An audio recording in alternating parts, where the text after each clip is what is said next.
Hello mga kasari. Welcome back again sa akin vlog. So, my name is Joy Bilardo, isang kasari here in Batangas. Yan.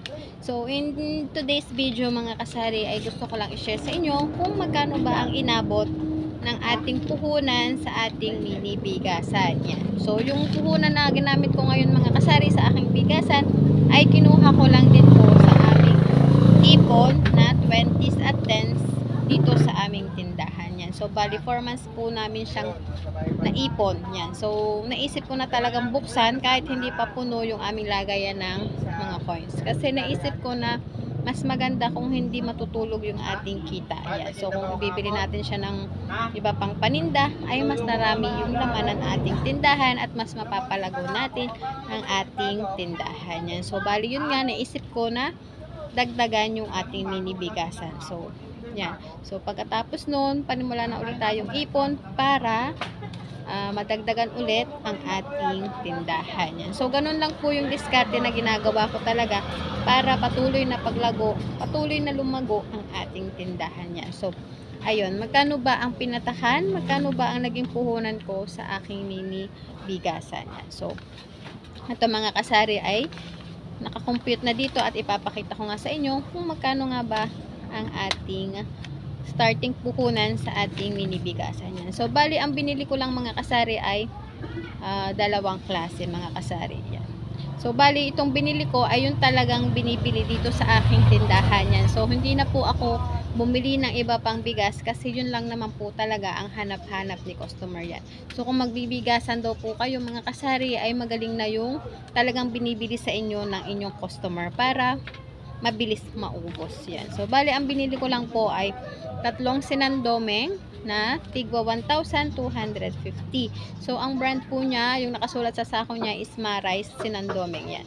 So, maganda pong klaseng bigas siya. Yan. So, hindi po siya ganun katigas at ano po siya, yung buo yung pagkabigas niya. Hindi gaya nung nabibili natin na durog-durog yung pagkabigas. Yan. So, tatlong sack po yun ng 1,250. So, ang pinatakan po niya is 3,750.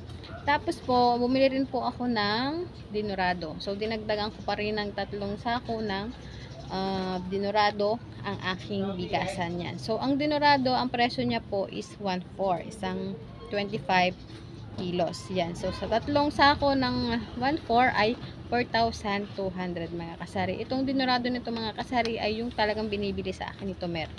Yan. So, talagang sure na talagang mabenta na yung bigas nating yun. And then, mga kasari, yung bili ko naman sa uling. Yan. So, ang binili ko, sana mga kasari, ang bibilhin ko, yung ire-repack ko pa lang. Yan. So, nakita ko si ate, on time na yun, nabili kami, ay nagre-repack siya. Sabi ko, ate, ano bang maganda? Re-repackin ko pa? Or yung na-repack na yung, kasi pang titindahan ko nga. Sabi ni ate, naku, ang bilhin mo na lang is yung na-repack na less hassle, less pagbabalot, less oras. Yan. So, may plus 1 pa. Kapag nagbili ka ng 10 bundles, wait. Hindi mo na ate mamaya na. Yan. So, kung hindi mo, yan. Sabi nga ni ate, ay pag daw ako ay nakasampung bundle, so, ang pinapataka ng isang bundle mga kasari ay 6 pieces. Yan. So, yun ay pinagbebenta ko ng 15 pesos. Yan. So, ganun naman talaga yung binibili ko dito sa Talipapa. Yun lang, nagkataon na mas mura talaga doon sa aming nabilhan sa may palengke. Na ang isang bundle ay 50 lang, ang laman niya is 6. Yan. So, kung mabebenta mo siya ng 15 pesos per 6 pieces, ang papatakan ng isang bundle is 90. So, ang tubo natin doon mga kasari ay 40 pesos. Yan. So, diba, ang laking tulong, ang laking tipid sa oras, sa lahat sa kalat, kung repack na nga naman yung bibilhin natin. Yan. So, papakita ko sa inyo mga kasari yung sample na nabili ko na uling nito.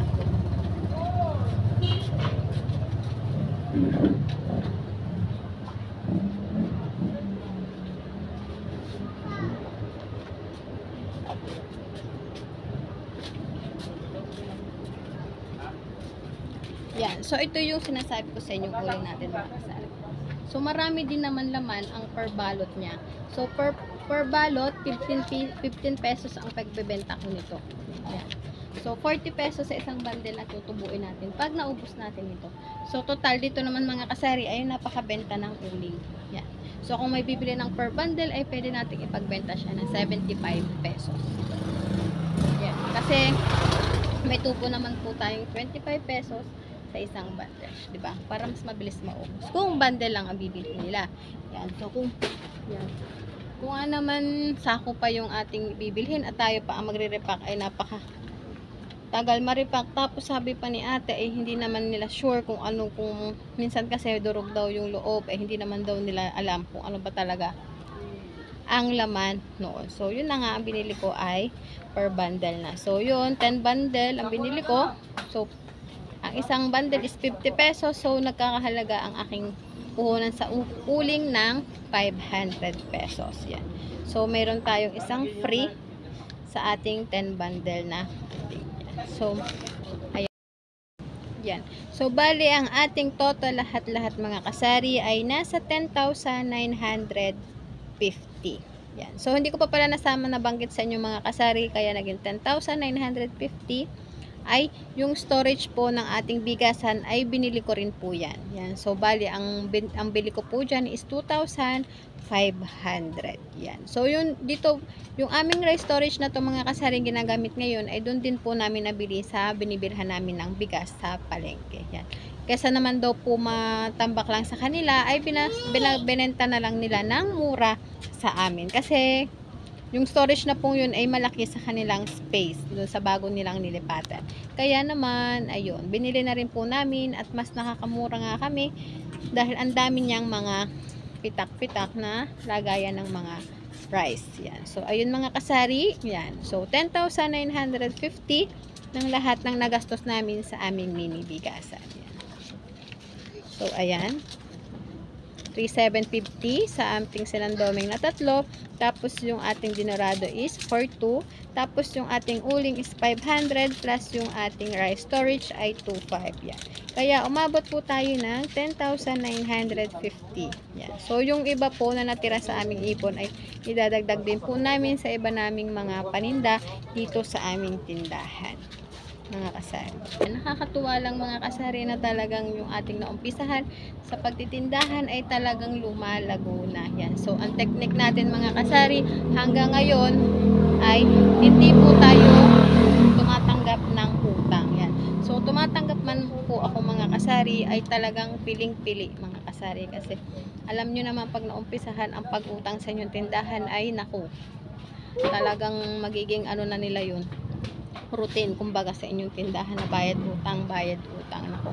Yun po ang number 1 nating iwasan kapag tayo ay may tindahan kasi hindi natin may i-rolling ng maayos ang ating puhunan kapag laging may pautang. Yan. So yun talaga ang technique natin mga kasari sa ating mga tindahan. Huwag magpautang ng malaki, huwag tumanggap ng utang kung kani-kanino, lalo na walang mga trabahong permanente, yung mga tambay lang. Nako. Yan. So, ako talaga dito mga kasari, napaka-strict ko sa mga pautang. So, bilang sa aking kamay, ang mga nautang dito siguro nasa 3 tao lang na talagang magaling silang magbayad. Yan. So, thankful tayo kay Lord at talagang laging binibless yung ating tindahan yan. So, yun lang mga kasari ang ating video for today at sana nakatulong po sa inyo at nakapagbigay ng inspirasyon ang ating video. So, kung di pa po kayo nakasubscribe sa aking channel, please subscribe and click the notification bell para lagi po kayong updated sa aking mga videos.